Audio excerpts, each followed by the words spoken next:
الله الرحمن الرحيم.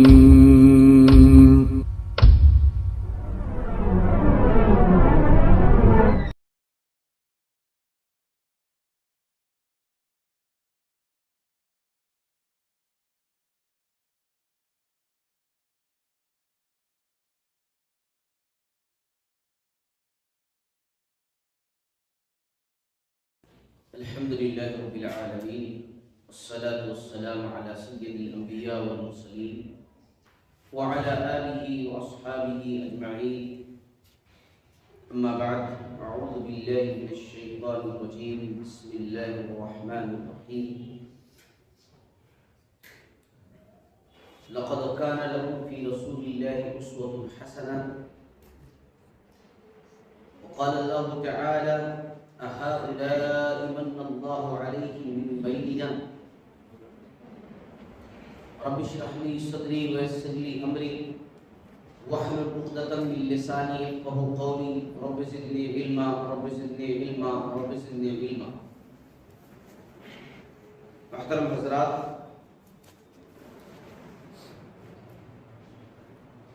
پچھلی قسط میں سیرت النبی صلی اللہ علیہ وسلم کے بات یہاں تک گزری تھی کہ آپ صلی اللہ علیہ وسلم کو اللہ تبارک و تعالی نے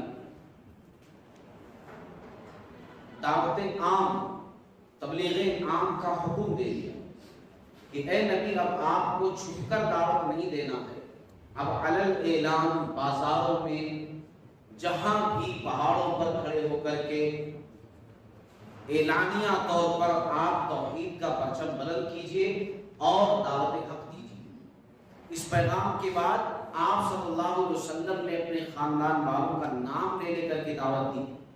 صفا پہاڑی پر چڑھ کر کے آپ صلی اللہ علیہ وسلم نے لا الہ الا اللہ کی صدا بلند کی اور دعوت عام دینا شروع کر دی۔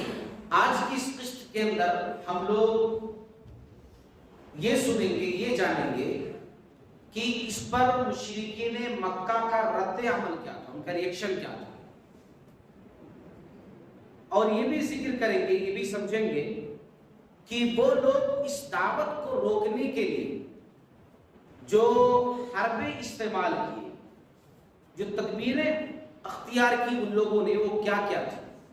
ابھی ہم اس قسط کے اندر ان تدبیروں کا تذکرہ کریں گے آپ لوگوں کے سامنے کہ جو ان لوگوں نے دور سے رہ کر کے کیا، یعنی کہ سختی کے ساتھ نہیں، قریب جا کر کے نہیں، لیکن دور سے آپ صلی اللہ علیہ وسلم کو روکنے کی، گھیرنے کی کوشش کی، ایسے طریقے استعمال کی اور بہت ہی سمجھ لیجیے زبردست طریقے ان لوگوں نے استعمال کی۔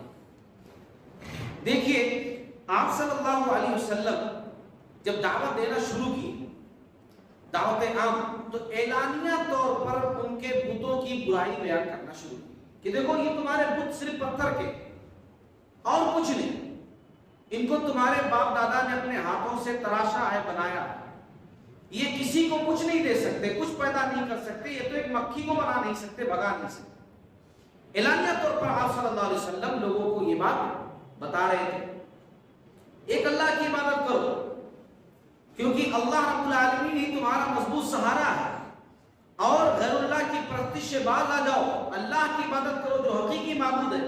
ٹنکے کی چوٹ پر آپ صلی اللہ علیہ وسلم پورے مکہ کے اندر یہ دعوت دے رہے تھے۔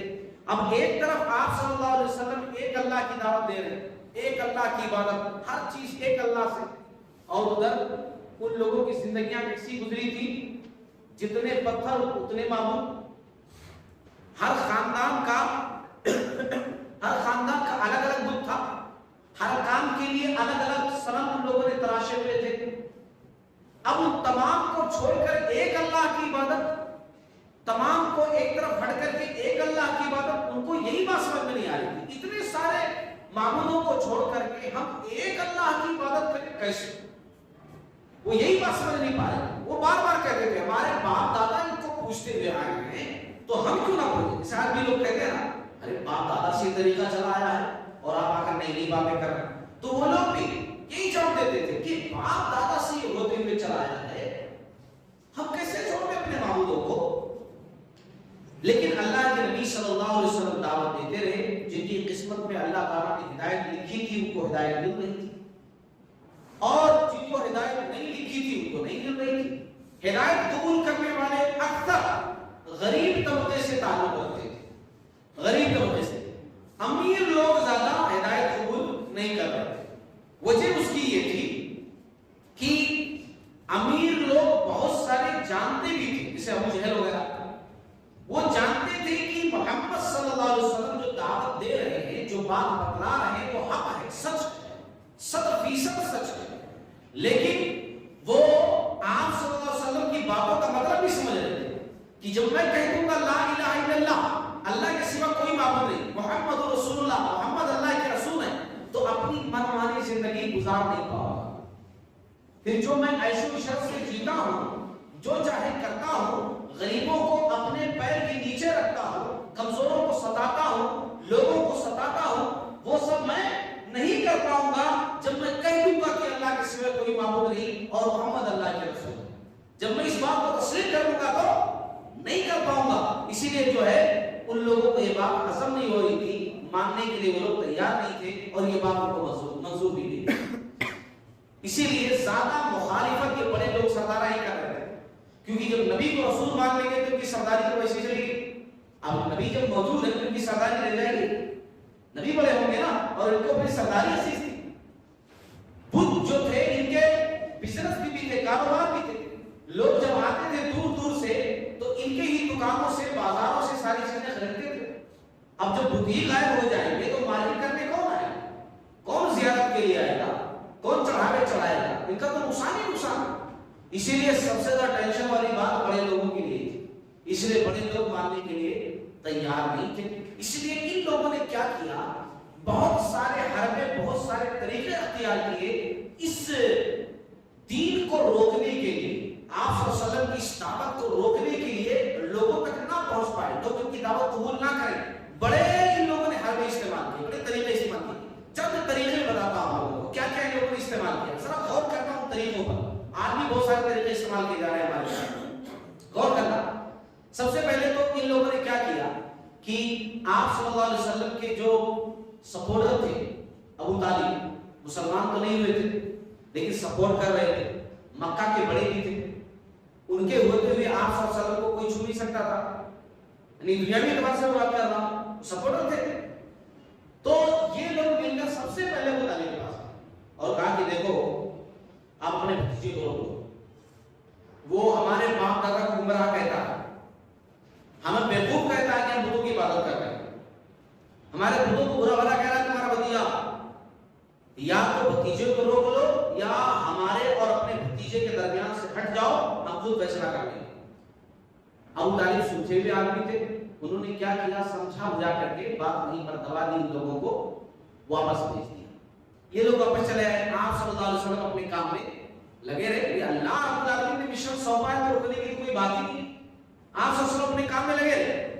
پھر ان لوگوں نے کیا کیا کہ جب دیکھا کہ آپ صلی اللہ علیہ وسلم رک نہیں رہے، یہ چیز بڑھتی جا رہی ہے مکہ کے اندر، تو ان لوگوں نے ایک اور طریقہ اختیار کیا کہ نبی اور نبی کے جو ساتھی تھے اس کام میں لگے ہوئے تھے، ان کا مذاق اڑایا جائے، یہ ان کا جو دل جو ہے توڑ دیا جائے، ان کی ہمت پست کی جائے۔ جیسے کوئی آدمی کام کر رہا ہو نا اور آپ بار بار اس کو لوگ کون سا کام ہے یہ، تو آدمی کی ہمت ٹوٹتی ہے، وہاں پر آدمی کا حوصلہ کم ہوتا ہے اور کام کرنے کا جو جذبہ ہوتا ہے، جو جوش ہوتا ہے، وہ کم ہوتا جاتا ہے۔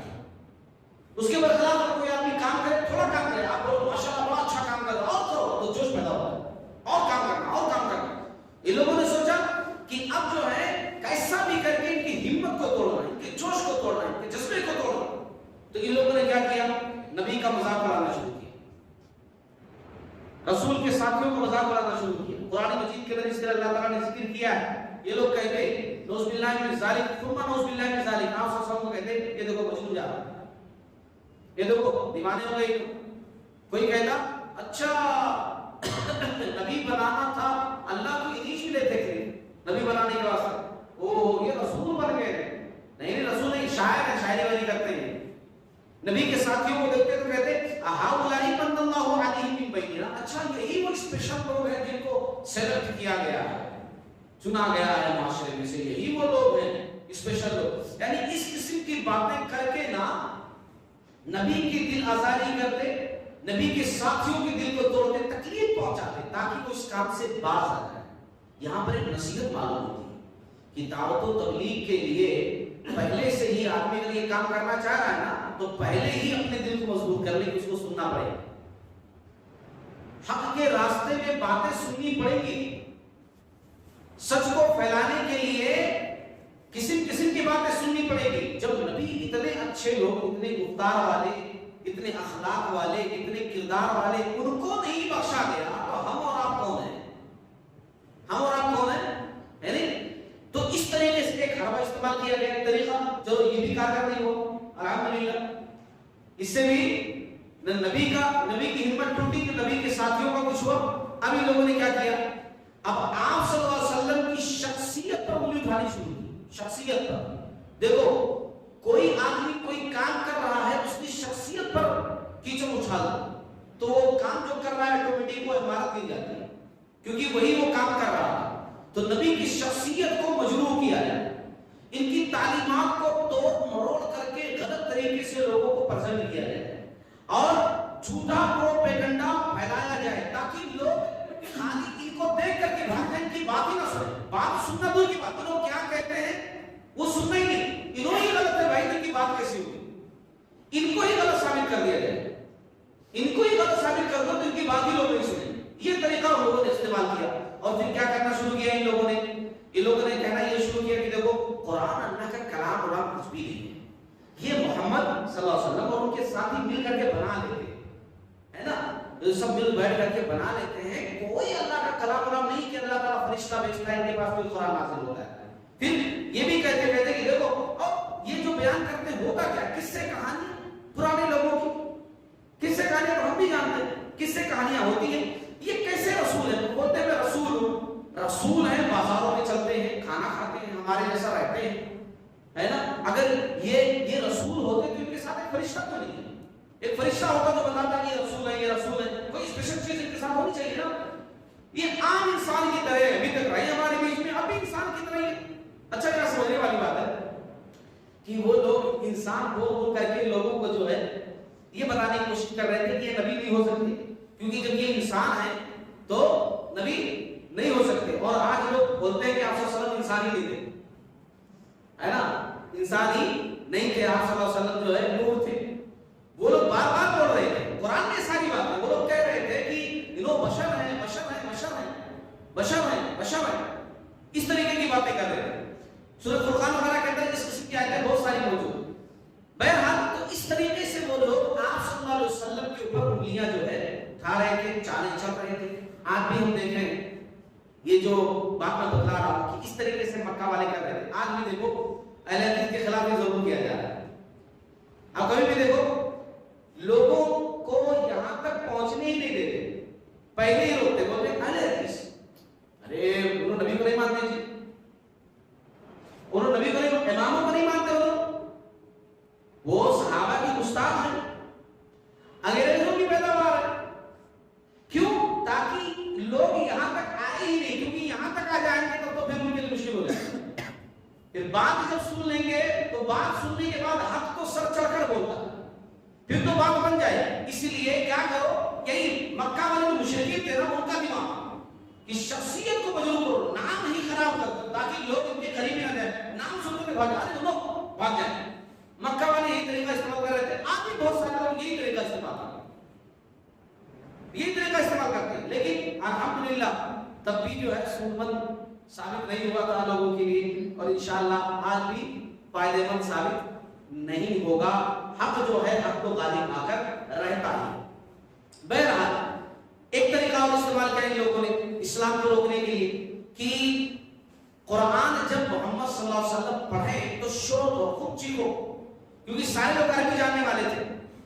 آپ صلی اللہ علیہ وسلم قرآن پڑھتے اور قرآن پڑھ کر کے سنانا یہ بہت بہترین دعوت ہے، بہت بہترین دعوت۔ جب سے قرآن نازل ہوا اب تک دیکھ لو کتنے لوگ صرف قرآن سن کر مسلمان ہوئے، قرآن سن کر۔ تو آپ صلی اللہ علیہ وسلم قرآن پڑھتے، خانہ کعبہ کے پاس لوگ سنتے اور جو ہے اسلام قبول کرتے، بات ان کو سمجھ میں آئی۔ تو ان لوگوں نے کیا کیا کہ قرآن جب پڑھیں محمد صلی اللہ علیہ وسلم تو پھر خوب زور سے چیخو چلاؤ. حامد السجدہ وغیرہ کے اندر آیتیں موجود ہیں. چیخو چلاؤ پکارا کرو تاکہ نہ خود سنو نہ دوسروں کو سننے دو. نہ خود سنو قرآن نہ دوسروں کو سننے دو. اچھا یہ کام لوگ بڑی محنت سے کرتے تھے. ایک بندہ تھا اس نے نصر بن حارث اس کا نام تھا. مشرکین مکہ کے سرداروں میں سے تھا. کاروبار بزنس کرتا تھا ایک ملک سے دوسرے ملک. یہ بولا کہ میں دیکھو تم لوگ پریشان ہو رہے ہو نا اس دعوت کو روکنے کے لیے, اس مشن کو ختم کرنے کے لیے, میرے پاس بہترین آئیڈیا ہے. شام گیا. شام کے شہر ہیرا سے اس نے کیا کیا کہ یہودیوں کی اسٹوری وغیرہ کی, بادشاہوں کی, سلاطین کی کہانیاں, اسٹوری کہانی کی کتاب وہ لے کر آیا. آپ صلی اللہ علیہ وسلم جہاں جاتے کسی آدمی کے پاس پیچھے گھومتا, آپ صلی اللہ علیہ وسلم آپ فلاں آدمی کے پاس بیٹھے ہوئے کو سمجھا رہے ہیں, سمجھا کر جیسے اٹھتے اس مجلس میں پہنچ جاتا کتاب لے کر بولتا دیکھو فلاں بادشاہ, اس کی اسٹوری پھر سنانا شروع کر دیتا اچھے سے. بولتا دیکھو یہ اسٹوری زیادہ اچھی ہے یا محمد کی اسٹوری؟ میری اسٹوری زیادہ اچھی ہے, دلچسپ ہے, اسٹوری میں بھی سنا سکتا ہوں. اس کے پاس عورتیں بھی ہوتی تھی, عورتوں کو لگا دیتا لوگوں کے پاس دل جوئی کے لیے یہ چیزیں تمہارے پاس.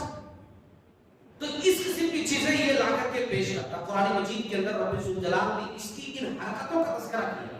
اللہ تعالیٰ نے سورہ لقمان کے اندر کہا وَمِنَ النَّاسِ مَن يَشْتَرِي لَهْوَ الْحَدِيثِ لِيُضِلَّ عَن سَبِيلِ اللَّهِ بِغَيْرِ عِلْمٍ وَلَا يَتَّخِذَهَا هُزُوًا أُولَٰئِكَ لَهُمْ عَذَابٌ مُهِينٌ. اور بعض لوگ ہیں جو ایسی لغو باتیں خریدتے ہیں, بیکار باتیں خرید لیتے ہیں تاکہ بغیر علم کے لوگوں کو اللہ کے دین سے گمراہ کر دیں اور اس کا مذاق اڑائیں. اسی لیے غلط سلط باتیں خرید کر لے کر کے آتا ہے. آج بھی ایک انسانی فطرت ہے, انسانی فطرت کی آج لوگ قصے کہانیوں پر بہت زیادہ مزہ لے کر سنتے ہیں. قرآن حدیث کی بات بیان کی جائے نا, آج لوگوں کو بات اچھے سمجھ میں نہیں آتی, حالانکہ سمجھ میں آنی چاہیے. یہ انسان کی فطرت ہونی چاہیے اور یہی انسان کی حقیقی فطرت ہونی چاہیے کہ قرآن حدیث رب کا کلام جب سامنے آئے تو آدمی سرنڈر ہو جائے کہ رب کا کلام ہے. لیکن لوگوں کو اسٹوری کہانیاں چھوٹے چھوٹے قصے بڑے مزے سے سنتے ہیں. قرآن حدیث کی بات سمجھ میں نہیں آتی ہے, بولتے بڑا مشکل ہے. اور قصے کہانیاں بڑے مزے سے سنتے ہیں تو وہ قصے کہانیاں لا کر سنا رہا تھا اور لوگوں کو جو ہے اسلام کے راستے سے ہٹاتا تھا, روکتا تھا. ایک بات اور بتاؤں میں, یہ نصر بن حارث بدر کے اندر لڑنے بھی گیا. بدر کے اندر جنگ ختم ہونے کے بعد جب پکڑ کر آپ صلی اللہ علیہ وسلم کے سامنے لایا گیا تو آپ صلی اللہ علیہ وسلم نے کہا کہ میرے سامنے اس کو قتل کرو. یہ اسلام کا اتنا شدید دشمن رہا ہے, اس کا زندہ رہنا ہی ٹھیک ہے. یعنی اتنا, آپ دیکھیے ہمارے نبی کتنے معاف کرنے والے تھے, کتنے عفو درگزر کرنے والے تھے, بڑے بڑے دشمنوں کو معاف کر دیا کرتے تھے. لیکن یہ کتنا خراب رہا ہوگا کہ آپ صلی اللہ علیہ وسلم نے کہا میری نظروں کے سامنے اس کی قتل کرو. نظر نہیں آئی, کتنا خراب آدمی رہا ہوگا. تو ایسا آدمی تھا, ایسا آدمی ہے. بہرحال ایک صورت تو یہ تھی. چلیے بات کو آگے بڑھاتے ہیں. اب ان لوگوں نے جب دیکھا کہ اتنی محنت کر رہے ہیں مگر دعوت آگے بڑھتی جا رہی ہے, محمد صلی اللہ علیہ وسلم بھی کام پر لگے ہوئے, ان کے ساتھی بھی کام پر لگے ہوئے ہیں, ہمت بھی نہیں ہار رہے ہیں, ارادے پست نہیں ہو رہے ہیں, مشن آگے بڑھ رہا ہے, دعوت کا کام ان کا ہو رہا ہے, اسلام کا بول بالا ہو رہا ہے. تو ان لوگوں نے کیا کیا کہ ایک وفد کی شکل میں, ٹولی کی شکل میں آپ صلی اللہ علیہ وسلم کے پاس آئے اور آ کر کے کہا کہ دیکھو بھائی آپس میں لڑائی جھگڑا کیوں کرنا. یہ بھی دیکھیں ایک طریقہ ہوتا ہے نا, یہ بھی ایک طریقہ ہوتا ہے. دشمن کا ایک طریقہ یہ بھی ہوتا ہے کہ جب کچھ نہیں بن پڑتا ہے تو پھر یہ طریقہ استعمال کرتا ہے. کہنے لگے آپس میں کہیں کیوں لڑنا, مکہ شہر کی فضا کو خراب کرنا. ہم لوگ کیا کرتے ہیں کہ ایک سال آپ ہمارے معبودوں کی عبادت کر لو اور ایک سال ہم آپ کے معبودوں کی عبادت کر لیں گے. آپ ہماری تھوڑا مانو, ہم آپ کی تھوڑا مانیں گے. ہم بھی چلو ٹھیک ہے, آپ ایک اللہ کی بات کرتے ہو, اس اللہ کی عبادت خالص ایک سال تک ہم کرتے رہیں گے, پھر باقی ایک سال آپ ہمارے معبودوں کی عبادت کر لیں. بس برابر سے رہو, تھوڑا آپ آگے آؤ, تھوڑا ہم آگے آئیں, مل جل کر کے اچھے سے رہیں گے, ہے نا. اس طریقے سے اللہ تبارک و تعالیٰ نے قرآن میں آیت نازل کی سورہ قلم کے اندر فَلَا تُطِعِ الْمُكَذِّبِينَ وَدُّوا لَوْ تُدْهِنُ فَيُدْهِنُونَ. نبی جھٹلانے والوں کی بات ماننا نہیں, تسلیم ہی نہیں کرنا. یہ تو چاہتے ہیں آپ ذرا ڈھیلے پڑ جائیں. آپ جو پھرتی سے کام کر رہے ہیں نا, آپ کے مشن کو یہ کمزور کرنا چاہ رہے ہیں, بس ذرا آپ ڈھیلے پڑیں, بس یہی لوگ چاہتے ہیں. اور اس کے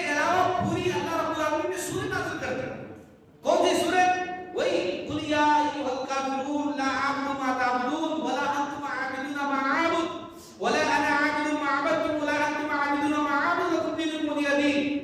اے نبی آپ ان سے کہہ دو اے کافرو، نہ میں عبادت کرتا ہوں اس کی جس کی تم عبادت کرتے ہو، اور نہ تم عبادت کرنے والے ہو اس کی جس کی میں عبادت کرتا ہوں. نہ تم میرے معبود کی عبادت کر رہے ہو، نہ میں تمہاری معبود کی عبادت کر سکتا ہوں. تمہارا دین تمہارے لیے، ہمارا دین ہمارے لیے. ایسا ہو ہی نہیں سکتا ہے کہ میں جو ہے تمہارے معبودوں کی عبادت کروں، تم جو ہے اللہ کی عبادت کرو، کیونکہ حقیقی معبود اللہ ہی ہے. تمہاری بات ہرگز نہیں مان سکتا. یہاں غور کرنے کی بات ہے. اسلام میں کبھی بھی دین اسلام وہ دین ہے، کبھی بھی اسلام میں ایک لمحے کے لیے، ایک منٹ کی بات تو چھوڑیے، ایک لمحے کے لیے بھی شرک برداشت نہیں کیا اسلام نے. ایک لمحے کے لیے سود کو برداشت کیا. سنو غور سے، سود کو برداشت کیا اسلام نے. شراب کو بھی برداشت کیا اسلام نے. سود کی حرمت مدینہ کے اندر نازل ہوئی، شراب کی حرمت مدینہ کے اندر نازل ہوئی. یعنی مکی زندگی میں سود برداشت ہوتا رہا. شراب مسلمان ہو کر بھی لوگ پیتے رہے مکہ کے اندر. اسلام نے برداشت کیا کہ چلو ٹھیک ہے، وقت کے ساتھ اس کو بدلیں گے. اللہ رب العالمین نے بعد میں بدلا. یہاں مدینہ آنے کے بعد یہ ساری چیزیں بدلی، چینج ہوئی، ان کی حرمت کی آیات نازل ہوئی. لیکن شرک ایک لمحے کے لیے بھی برداشت نہیں اسلام نے. ایک لمحے کے لیے بھی نہیں. ذرہ برابر توحید کی خلاف ورزی ایک مسلمان کے اندر ہو ہی نہیں چاہیے، ایک لمحے کے لیے. لیکن آج جب بھی شرک ہمارے گھروں کے اندر موجود ہے، دھاگوں کی شکل میں، تعویذوں کی شکل میں، توہروں کی شکل میں، مزاروں کی تصویروں کی شکل میں، مزاروں پر حاضری دینے کی شکل میں، پھر بھی ہم لوگ مومن ہیں، مسلمان، پھر بھی ہم اسلام والے ہیں، پھر بھی ہم مومن ہیں، مسلمان ہیں. اور اس پر ہمیں فخر بھی ہے. حالی مرحوم کہا کرتے تھے، شاعر تھے حالی، بڑے بہترین عکاسی کی انہوں نے ہم معاشرے والوں کی. مسلمانوں کا جو عالم ہے نا، اس حالت کی بہترین عکاسی کی ہے حالی صاحب. بڑی بہترین عکاسی کی. ہم لوگ جو ہے، اگر ایک جو ہے آدمی جا کر کے پتھر کی مورتی کے سامنے سجدہ کرتا ہے تو بولتے ہیں کافر ہے نا. ایک عیسائی آدمی جا کر کے اپنی عبادت کرتا ہے تو بولتے ہیں کافر. اللہ کے علاوہ کسی اور کے سامنے سر جھکاتا. لیکن ہم لوگ وہی کام جا کر کریں اللہ کے علاوہ دوسری جگہوں پر. ہم مسلمان ہیں. حالی مرحوم نے کہا تھا، کرے غیر گر بت کی پوجا تو کافر، کرے غیر گر بت کی پوجا تو کافر، کواکب میں مانے کرشمہ تو کافر. ستاروں میں اگر کچھ مانے کے لیے ستارے ایسا کرتے ہیں ویسا کرتے ہیں کافر. ستارے کچھ نہیں کر سکتے. جھکے آنکھ پر پیر سجدہ تو کافر، آنکھ کی پوجا کرے تو وہ بھی کافر. مگر مومنوں پہ کشادہ ہے راہیں. مومنوں کے لیے سب جائز ہے، مگر مومنوں پہ کشادہ ہے راہیں. پرستش کریں شوق سے جس کی چاہیں، نبی کو جو چاہیں خدا کر دکھائیں. اماموں کو رتبہ نبی سے بڑھائیں، شہیدوں سے جا جا کے مانگے دعائیں. مزاروں پہ جا جا کے نظریں چڑھائیں. نہ توحید میں کچھ خلل اس سے آئے، نہ ایمان بھی ملے نہ اسلام ہے. اپنا سب کچھ پرفیکٹ، دوسرا یہی کام کرے تو کافر ہو گیا غلط، اور ہم کریں تو سب تبرک کے نام پر، عقیدت کے نام پر سب صحیح ہے، سب جائز ہے نا. تو میں کہنا یہ چاہ رہا تھا کہ دیکھو اسلام نے شرک کو ایک لمحے کے لیے برداشت نہیں کیا ہے، کیونکہ شرک ان الشرک لظلم عظیم، شرک سب سے بڑا گناہ ہے. زندگی کے اندر دوسری غلطیاں ہو جائیں لیکن شرک جیسا عظیم گناہ کبھی نہیں ہونا چاہیے. اور اسی لیے ہم بار بار یہی دعوت دیتے ہیں کہ لوگوں کبھی بھی شرک نہیں کرنا، کبھی بھی عقیدہ خراب نہیں کرنا. نماز روزہ بعد میں ہے، عقیدہ سب سے پہلے، توحید سب سے پہلے، اللہ کی وحدانیت سب سے پہلے. اللہ کی وحدانیت ہے تبھی نماز قبول ہے، عقیدہ صحیح ہے تبھی روزہ قبول ہے، عقیدہ صحیح ہے تبھی حج قبول ہے. لیکن عقیدہ یہ اگر غلط ہے تو آپ لاکھ نمازیں پڑھ لو، آپ لاکھ روزے رکھ لو، آپ لاکھ حج کر لو، کوئی چیز قابل قبول نہیں. اسی لیے عقیدہ سب سے زیادہ مضبوط ہونا چاہیے. بات کو آگے بڑھاتے ہیں. مشرکین مکہ نے ایک اور چیز استعمال کی، روپیہ پیسہ. دنیا کے اندر روپے پیسے سے ہر کوئی پھسل جاتا ہے. چنانچہ مشرکین مکہ نے کیا کیا، عتبہ بن ربیعہ سردار تھا اور بہت ہی فصیح و بلیغ بات کرتا. جب کسی سے بات کرتا تھا نا تو سامنے والا جواب نہیں دے پاتا، ایسا باطنی آدمی تھا. سردار کسی کا لوگ مانتے تھے کہ ہاں ربیعہ واقعی میں بات کرتا ہے، عتبہ بن ربیعہ. چنانچہ لوگوں نے کہا کہ عتبہ تم بھی جا کر بات کرو نا. آپ صلی اللہ علیہ وسلم جو ہے حرم کے پاس بیٹھے ہوئے تھے، عبادت میں مشغول تھے، اللہ کو یاد کر رہے تھے. یہ گیا خاموشی کے ساتھ بیٹھ گیا. آپ صلی اللہ علیہ وسلم تھوڑی دیر کے بعد متوجہ ہوئے کیسے آنا ہوا، تو کہنے لگا کہ دیکھو اب دیکھو بات کی شروعات اس نے کیسے کی، اس کا باتوں کا طریقہ دیکھو کس طرح بات کر رہا ہے. اس نے کہا کہ اے محمد صلی اللہ علیہ وسلم میں کہہ رہا ہوں آپ کا نام آنے سے، اس نے صلی اللہ علیہ وسلم نہیں کہا، اے محمد صلی اللہ علیہ وسلم آپ بہتر ہیں یا عبداللہ صاحب بہتر تھے. اب دیکھو بات کرنے کا انداز اس کا، عبداللہ صاحب کون؟ آپ کے والد صاحب. آپ بہتر ہیں یا آپ کے والد صاحب عبداللہ وہ بہتر تھے؟ اچھا بتائیے آپ بہتر ہیں یا عبد المطلب بہتر تھے؟ آپ سے سب خاموش رہے. پھر اس نے کہا جب آپ مانتے ہیں کہ یہ دونوں آپ سے بہتر تھے تو یہ دونوں تمہیں تو انہی کی عبادت کرتے تھے جن کی ہم عبادت کر رہے ہیں. تو اگر آپ ہم کو برا کہتے ہیں تو ان کو بھی تو برا کہہ رہے ہیں. اپنے دادا کو اپنے والد صاحب کو بھی تو آپ برا کہہ رہے ہیں کیونکہ یہ بھی تو انہی کی عبادت کر رہے تھے. آپ صلی اللہ علیہ وسلم نے کوئی جواب نہیں دیا کیونکہ وہ تو دنیا سے جا چکے تھے. آپ کے نبی بنائے جانے سے پہلے وہ بات کی بات اللہ رب العالمین کا فیصلہ ہوگا. لیکن یہ جو بات کرنے گیا تھا دیکھیے بات کی شروعات اس نے کہاں سے کی. آپ صلی اللہ علیہ وسلم بالکل خاموش رہے. یہ بولنا شروع کیا اس نے کہا کہ دیکھو آپ کی کتنی عزت تھی معاشرے کے اندر، لوگ کتنا آپ کو چاہتے تھے. جب سے آپ نے یہ کام شروع کیا ہے لوگ دیکھیے آپ کی کتنی مخالفت کر رہے ہیں. ہم سب آپ کو کتنا چاہتے تھے اور اب غصہ آپ کے اوپر، خاندان کا نام بدنام کر رہے ہیں آپ. مسئلہ کیا ہے؟ آپ چاہتے کیا ہے؟ آپ دیکھو اگر بادشاہ بننا چاہتے ہو تو ابھی ہم لوگ جو ہے عرب کے بڑے بڑے لوگوں کی کمیٹی بٹھواتے ہیں، آپ کو بادشاہ بنا دیتے ہیں. کوئی دقت کی بات نہیں، ہم بادشاہ بنانے کے لیے آپ کو تیار ہیں، ہم آپ کو اپنا بادشاہ مانتے ہیں. اگر آپ کو دولت چاہیے آپ کے قدموں میں دولت کا انبار لگا دیں گے. مسئلہ کیا ہے؟ حسین و جمیل عورتوں سے شادی کر لی ہے، عرب کی سب سے خوبصورت عورتیں آپ کے پاس ہوں گی، آپ کے نکاح میں ہوں، آپ سے شادی کرا دیں گے. اور اگر کچھ جن وغیرہ کا مسئلہ ہے، کوئی جن آتا ہے یہ باتیں آپ کو سکھا کر جاتا ہے اور اس کے زور پر آپ یہ کام کر رہے ہیں، مجبوراً کر رہے ہیں، ہم سے بتائیے ہم اپنے خرچے پر آپ کا علاج معالجہ کرائیں گے، دوا وغیرہ کرائیں گے. ہم سے آپ بتائیے. اب یہ دولت، حکومت، عورت، یہ ایسی چیزیں دنیا کی ہے نا، کوئی بچ نہیں سکتا ہے. یہ معمولی چیزیں نہیں ہیں. اکثر دنیا کے اندر قتل و غارت میری جو ساری چیزیں ہوتی ہیں، فکر و فساد نا انہی تین چیزوں کی وجہ سے ہوتی ہیں. اور یہ تینوں چیزیں لا کر کے آپ صلی اللہ علیہ وسلم کے سامنے لوگوں نے رکھی. لیکن سامنے رحمت للعالمین فخر انسانیت جناب محمد رسول اللہ صلی اللہ علیہ وسلم، آپ صلی اللہ علیہ وسلم نے پوری بات اس کی سننے کے بعد کہا کہ ہو گئی ساری بات آپ کی. کہاں ہو گئی؟ آپ صلی اللہ علیہ وسلم نے کہا پس میں ابھی نہیں تو اب میری بات سنو گے؟ تو کہا کہیے سننے کے لیے تیار ہو، کہیے کیا کہنا چاہ رہے ہیں آپ؟ تو آپ صلی اللہ علیہ وسلم نے کہا ٹھیک ہے پھر جو میں سنا رہا ہوں اس کو سنو. آپ صلی اللہ علیہ وسلم نے کہا بسم اللہ الرحمن الرحیم، شروع اللہ کے نام سے جو بڑا مہربان نہایت رحم کرنے والا ہے. تنزیل من الرحمن الرحیم، اللہ رب العالمین کی طرف سے یہ چیزیں نازل کی جا رہی ہیں جو رحمان ہے، رحیم ہے، بڑا مہربان ہے، نہایت رحم کرنے والا ہے. کتاب فصلت آیاتہ قرآنا عربیا لقوم یعلمون، یہ کتاب قرآن مجید اللہ تعالیٰ نے اس کی آیتیں کھول کھول کر بیان کر دی ہیں جو عربی زبان میں ہے اور جانکار قوم اس کو سمجھ سکتی ہے، جو سمجھنا چاہے اس کو سمجھ سکتی ہے.